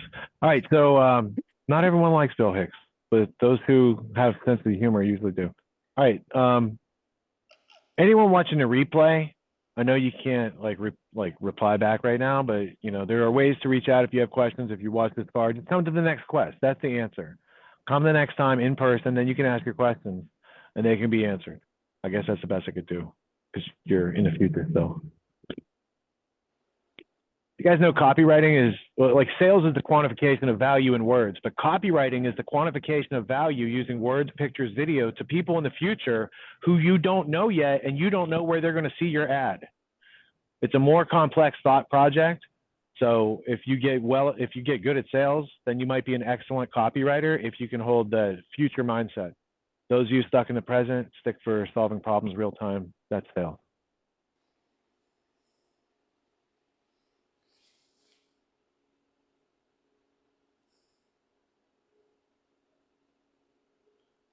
Todd, grab my email in the chat, okay? There you go. Solutions for Todd, personally served up. I'll get you set up. If you can click whatever she put in the chat or like make that connection, it could be the hardest thing you had to do. Part of these quest sessions is to show you guys like autonomy is not far out of reach because you already made it to a Zoom call and some of you unmuted. Like that's basically, you have to connect into a Zoom call to listen. And then every now and then you have to unmute to talk back, or you could type in the chat. It looks like maybe Todd just did that. So anyway, part of it is just showing you guys you can do the thing and it's not that hard.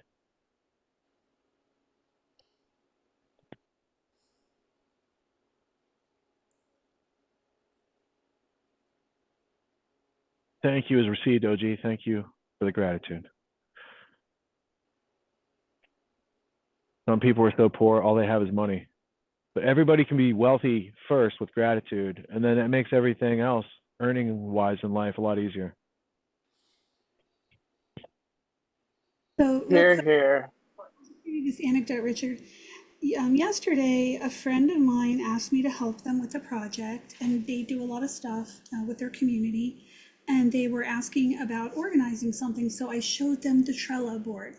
And I was like, here's how it works. I showed them everything, and they could not break through to think that they could do it. As simple as it was, as much as I explained it, and I was like, so your superpower is they're trained, right? Like can you show us Trello? Since you said the syllables, maybe someone here doesn't know what a Trello board is. You could help them make a similar breakthrough in the next 3 minutes. My wife is laughing from across the house at that one. That was a good one. I'd rather show them the learned helplessness video because to me, the whole process of going, and I thought to myself, this person, they need everything in autonomy because they would be able to pick that project up and they would run in every direction with it, right? So that's kind of like my point about it was that they didn't have the autonomy mindset or training, and they couldn't break through even getting themselves to make one move and learn one thing. And it was very profound to me working with somebody outside of autonomy as opposed to people in autonomy. Oh yeah. Yeah. And so like, first off, you get spoiled because you start working with people who keep their word and they show up with excellence and an attitude of gratitude, right? And then you deal with people who are like beaten down by the world, right? And they don't think they can do it. And they've got learned helplessness so bad that they don't even think they could go to YouTube and watch a tutorial to learn how to install the thing. But they can. But they can. And they can also make the video later when they learn how to do it for themselves. And they're like, here's how I do the thing, right?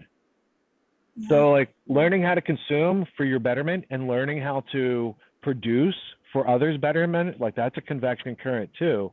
And when people are so broken that they think they can't learn their way out of simple problems, like it's like all the complex problems are just simple problems, and you can learn how to solve simple problems and become very adept at it. Yeah. But they didn't want to teach us that in school because it would make us challenge their authority. Yeah, exactly. And it was, I remember having that learned helplessness myself at one time. I remember having that. And I have gotten spoiled by everybody in autonomy who's like, yeah, okay, what do I do? How do I do it? When do I do it? Where do I find out how to do it? That, and it's like this fearlessness that is part of the, what I got through, especially my first time through, was to break through a lot of that stuff. So yeah, and Ryan, yeah, definitely hook up with me. I'll check you out, man. So whatever you need. But the other aspect is like learned helplessness recurs, right? So I just did it for the past 4 months, renovation, so my family can move into our new property, and it needed serious renovation. And I've been leasing since 1992. Okay. So when I grew up, I knew how to do all this stuff because we owned a house and I helped my dad do all the things. But then I got soft and I got learned helplessness. I was like, I don't know if I can replace an outlet. Do I know how to do that? And so it doesn't hurt to refresh yourself on these things to see what updates have happened. But at the end of the day, sometimes you have to call on that internal fortitude and experience that you've done it before. It just hasn't, it's been a while for certain things. And you need to just step up and be like, well, let's either study up on it or let's try it and see what happens, depending on how close to death you get while doing the thing. You know what I'm saying? No, it's true. It's true. And it's funny because today I was cleaning off my stuff on my porch, and it's been a couple years ago, I put Freon in my engine of my car. Oh, sure, yeah. I did that with Holly when she was here. Yeah. but I'm just saying, Hopefully it still works.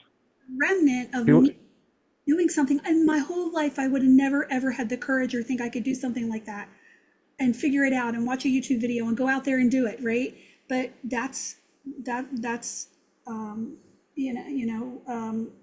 artifact, an artifact of success. Oh, I've saved thousands upon thousands, tens of thousands of dollars just saying to myself, I got to do this. I cannot afford to hire the professional to come in and, fix the car or replace the subfloor in my bathroom. I have to be the one to do it.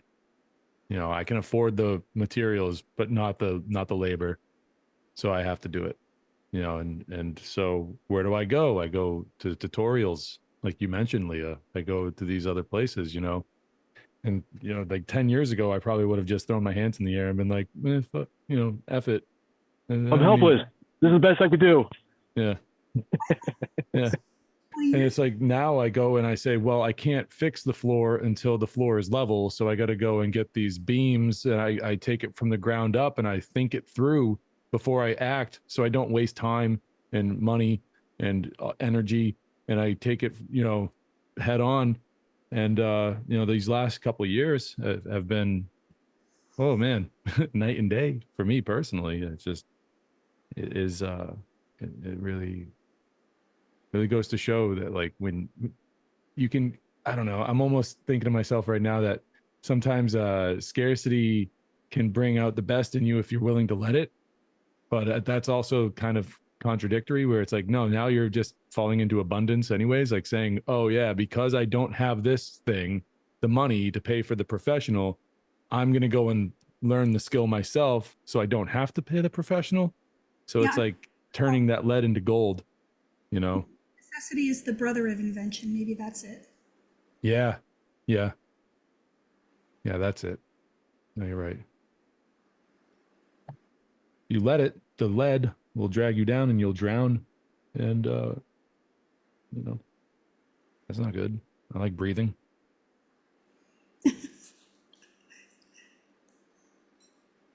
The fun part, dude, is after you have your offer and you have enough cash, you'll still want to replace that subfloor by yourself. Like, do it yourself. Because you can. Because you have autonomy skills. Yep. Let me see what's under that subfloor. It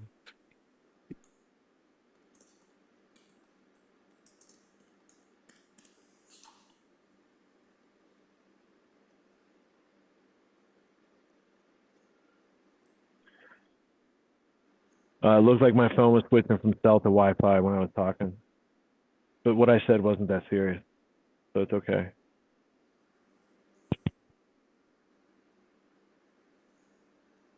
Well, Ed, you were brilliant, absolutely brilliant. And Aaron, you were brilliant also. And, you know, James, you were on point. So you guys all did a great job tonight. Thank you. Yeah, thank you. You guys are most welcome. Well, I guess until next time, everybody have a good Friday evening, and we'll see you next time. Peace out, guys. Take care. Thanks again. Have a good night, everyone. I'll see you next time. Right. All right. See you guys Sunday. Yep.